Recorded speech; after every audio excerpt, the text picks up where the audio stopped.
একজন মানুষ যিনি শুধু উপন্যাস লেখেননি, জাগিয়ে তুলেছিলেন একটি জাতিকে। তার লেখা একটি গান হয়ে উঠেছিল ভারতের স্বাধীনতা সংগ্রামের যুদ্ধের মন্ত্র। তিনি ছিলেন সাহিত্য সম্রাট, আধুনিক বাংলা উপন্যাসের জনক আর বন্দে মাতরমের স্রষ্টা।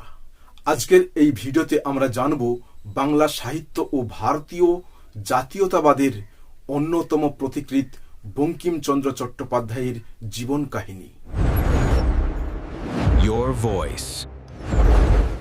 বঙ্কিমচন্দ্র চট্টোপাধ্যায় জন্মগ্রহণ করেন 1838 সালে 26শে জুন উত্তর চব্বিশ পরগনার কাঁঠালপাড়া গ্রামে, যা বর্তমানে নৈহাটি শহরের অন্তর্গত। তার পিতা যাদবচন্দ্র চট্টোপাধ্যায় ছিলেন একজন ডেপুটি কালেক্টর এবং মাতা দুর্গাদেবী ছিলেন ধর্মপরায়ণ ও স্নেহশীলা নারী। ছোটবেলা থেকেই বঙ্কিমচন্দ্র ছিলেন অত্যন্ত মেধাবী।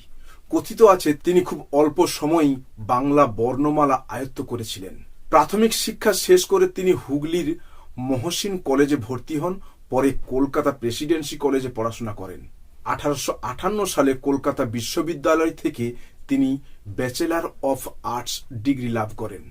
তিনি ছিলেন কলকাতা বিশ্ববিদ্যালয়ের প্রথম দিকের স্নাতকদের একজন। শিক্ষা জীবন শেষ করে তিনি ব্রিটিশ সরকারের অধীনে ডেপুটি ম্যাজিস্ট্রেট ও ডেপুটি কালেক্টর হিসেবে চাকরিতে যোগ দেন। প্রায় 33 বছর তিনি সততা ও নিষ্ঠার সঙ্গে প্রশাসনিক দায়িত্ব পালন করেন, কিন্তু চাকরির পাশাপাশি তার মন পড়ে থাকত সাহিত্য চর্চায়। প্রথম দিকে তিনি ইংরেজিতে লেখালেখি শুরু করেন। তার প্রথম উপন্যাসটি হল রাজমোহনস ওয়াইফ। তবে খুব দ্রুতই তিনি উপলব্ধি করেন যে ইংরেজি ভাষায় নয়, নিজের মাতৃভাষা বাংলার মাধ্যমেই তিনি মানুষের হৃদয়ে পৌঁছতে পারবেন। এরপর শুরু হয় বাংলা সাহিত্যের এক নতুন যুগ। 1985 সালে প্রকাশিত হয় তার প্রথম বাংলা উপন্যাস দুর্গেশ নন্দিনী। এই উপন্যাস বাংলা সাহিত্যে ব্যাপক আলোড়ন সৃষ্টি করে। এরপর একের পর এক রচনা করেন কপালকুণ্ডলা, মৃণালিনী, বৃষবৃক্ষ, কৃষ্ণকান্তের উইল, দেবী চৌধুরী রানী, রজনী, আনন্দ মঠ সহ বহু কালজয়ী সাহিত্যকর্ম। তার লেখার বৈশিষ্ট্য ছিল ইতিহাস, সমাজ, প্রেম, দেশপ্রেম এবং মানব জীবনের গভীর বিশ্লেষণ। তবে তার জীবনে সবচেয়ে গুরুত্বপূর্ণ সৃষ্টি নিঃসন্দেহে আনন্দমঠ উপন্যাস। 1882 সালে প্রকাশিত হয় তার এই বিখ্যাত উপন্যাস আনন্দমঠ। এই উপন্যাসেই প্রথম প্রকাশিত হয় বন্দে মাতরম গানটি। গানটি শুধু একটি সাহিত্যকর্ম ছিল না, বরং পরবর্তীকালে ভারতের স্বাধীনতা আন্দোলনের প্রাণ শক্তিতে পরিণত হয়। স্বাধীনতা সংগ্রামীরা ব্রিটিশ শাসনের বিরুদ্ধে আন্দোলনের সময় বন্দে মাতরম ধ্বনি উচ্চারণ করে সাহস ও অনুপ্রেরণা লাভ করতেন।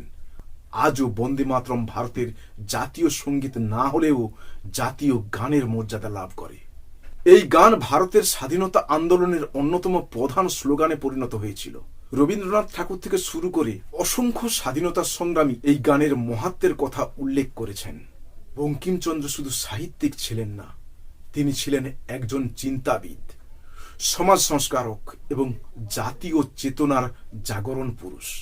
1872 সালে তিনি বঙ্গ দর্শন নামে একটি সাহিত্য পত্রিকা প্রতিষ্ঠা করেন। এই পত্রিকায় তার পাশাপাশি অনেক নবীন লেখক লেখার সুযোগ পেয়েছিলেন। বাংলা সাহিত্যকে আধুনিক রূপ দিতে বঙ্কিমচন্দ্রের অবদান অনস্বীকার্য।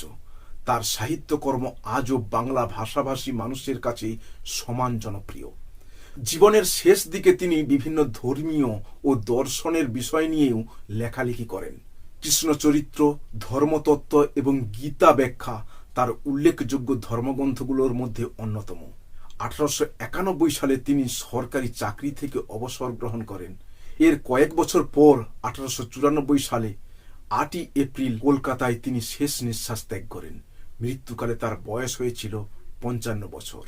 তার মৃত্যুর মাধ্যমে বাংলা সাহিত্য হারায় এক উজ্জ্বল নক্ষত্রকে, কিন্তু তার সৃষ্টি আজও বেঁচে আছে কোটি কোটি মানুষের হৃদয়ে। বাংলা উপন্যাসের জনক হিসেবে, সাহিত্য সম্রাট হিসেবে এবং বন্দে মাতরম এর স্রষ্টা হিসেবে বঙ্কিমচন্দ্র চট্টোপাধ্যায় চিরস্মরণীয় হয়ে থাকবে। তিনি প্রমাণ করে গেছেন কলমের শক্তি কখনো কখনো তলোয়ারের চেয়েও বেশি শক্তিশালী হতে পারে। your voice. এমন আরও ইতিহাস ও মহাপুরুষদের জীবন কাহিনী জানতে আমাকে ফলো করুন আর কমেন্টে লিখে জানান বঙ্কিমচন্দ্রের কোন রচনা আপনার সবচেয়ে প্রিয়। ধন্যবাদ। আবার দেখা হবে নতুন কোনো ইতিহাসের গল্প নিয়ে।